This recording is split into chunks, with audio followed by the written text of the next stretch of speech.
Hey guys, it's Kush here back again with another video. Hope you guys are having a great day. Today I'm back again with a brand new episode for weapon guides in Battlefield 1.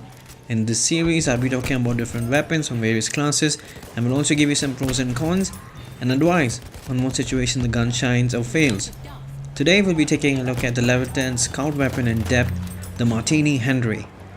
It was designed back in 1871 and it's manufactured by Enfield. The country of origin was United Kingdom. The Martini Henry is a single-shot breech-loaded lever actuated falling block rifle that was designed in 1870 and used throughout the British Empire for 30 years. It was first produced in 1871. The Martini Henry rifle was developed as a replacement for the earlier Snyder Enfield. Interestingly, although the production of the Martini Henry ended back in 1889, the rifle was still used by the British Empire until the end of World War I. Some rifles have even seen use in recent years, sometimes found in the hands of the Afghan tribesmen and insurgents, whereas the in-game description also points out that it was used during the Zulu and Boer Wars. The Martini Henry is a manually operated rifle featured in Battlefield 1. Available for the Scout class, it is available for purchase upon reaching Scout rank 10 like I said earlier. You really got to enjoy sniping to unlock this bad boy. Jumping on to the stats that actually matter. Damage points for the Martini Henry are pretty interesting, favoring the aggressive sniper to its maximum potential. The max damage is between 70 to 100. It is a clear 90 damage points at close range between 0 to 20 meters a body shot. This weapon turns into a beast with a one-shot kill, giving it a 100 damage points at its sweet spot, which is ideal. It is 30 to 80 meters, so anything between the range of 30 and 80 meters is a direct one-shot kill. It can be a body shot, it can be anywhere, it is a one-shot kill. And just in case you fancy long-range sniping with this gun, my friend, you're with the wrong gun here. The damage points drop off significantly from a 100 to 70 at anything far ahead of 140 plus meters. Considering how huge the Battlefield 1 maps are, this gun isn't for the long-range sniping. Also note this gun lacks the ability to equip a magnification optic, which even makes it much more harder. And considering the low muzzle velocity, the slow bullet speed, the long-range sniping isn't the right choice with this weapon. This gun is clearly for a sniper who is aggressive, who wants to capture flags, patrol around it, always being the mix of things. You simply cannot sit back and relax at long ranges like I said earlier. It's not rewarding. Always be on the move in my opinion if you are using the Martini Henry. The rate of fire in the Martini Henry clocks in at 38 rounds per minute, which is slow compared to its rival in-game, which is the Gamecation M95 Infantry, which has a 74% faster fire rate, clocking in at 66 rounds per minute. It is pretty low compared to its competition. In fact, it is the slowest in the Scout class. They couldn't make an overpowered gun considering how great the damage points are with this gun, also giving you those one-shot kills most of the time. Also remember, you've got only one bullet in the chamber and reload times are not that impressive.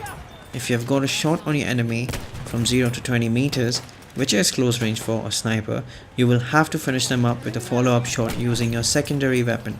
It could be a pistol or revolver of your choice. Just a quick tip here. Majority of the people opt for the Mars automatic pistol, while I use the M1911. Considering the Martini Henry has a high damage at close range of 90, you need a quick follow-up weapon that should be enough to take out the remaining 10% health left in the enemy. So I would suggest go for a better controlled accurate secondary weapon with a high fire rate. Ignore the damage stats for the secondary, only the fire rate can save you in close ranges, unless you pull off those fancy headshots all the time. And remember, it's only 10% left in the enemy. The muzzle velocity with the Martini Henry is low as well. If compared, it is the slowest in the Scout class. The bullets will fly at 440 meters per second, while the Gamecation 98 Infantry has a bullet speed of 880 meters per second. Wow, that's a direct 100 increase compared to the Martini Henry. Reloading the Martini Henry after every shot will take you 2.3 seconds. You can only fire one bullet at a time. This again caters to the weapon balancing in the game. They didn't want people to rack up 100 kills each round with this gun. Starting ammunition with this weapon is 30 plus 1 round.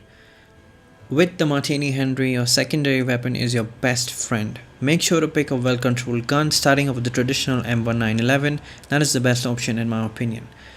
Once you master your quick swap moves from primary to secondary for the follow-up shot, the Mars automatic pistol should be your pick.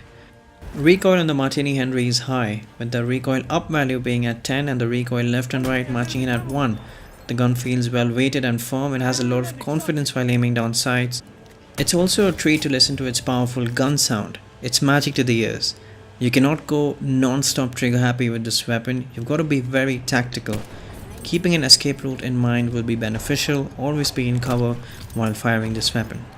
The first shot recoil multiplier is good, but stands at 1. For the attachments, with the Martini Henry I'm using the iron sights for the majority of this video. Recently I've adopted to the radium sights, which feels right to me now. On the Martini Henry's barrel, you can attach a bayonet to fulfill your cravings and charge at the enemy. I'm opting for a 1.25 magnification zoom levels with this gun and using a gas grenade to force enemies to hip fire. You can also kill an enemy with one shot and a quick gas grenade throw in case you run out of options. I'm using flares in close quarter maps or K-bullets in heavy tank maps. Also remember, the hatchet is your best melee weapon.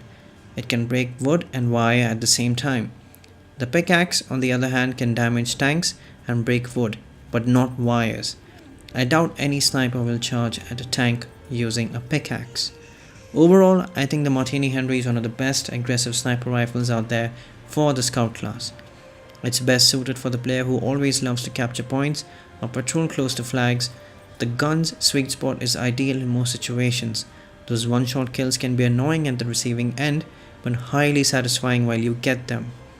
The Martini Henry comes with many cons as well, making it the slowest sniper rifle in the game and a very high recoil up value compared to the other offerings.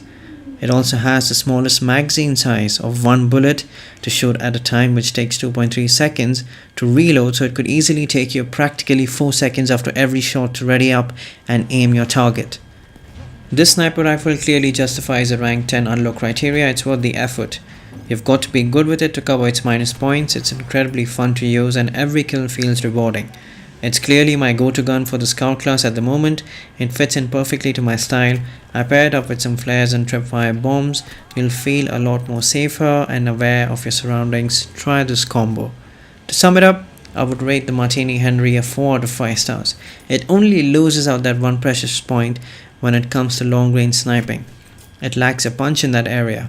I had fun using this weapon and it's definitely worth the effort to rank up all the way to scout class rank 10.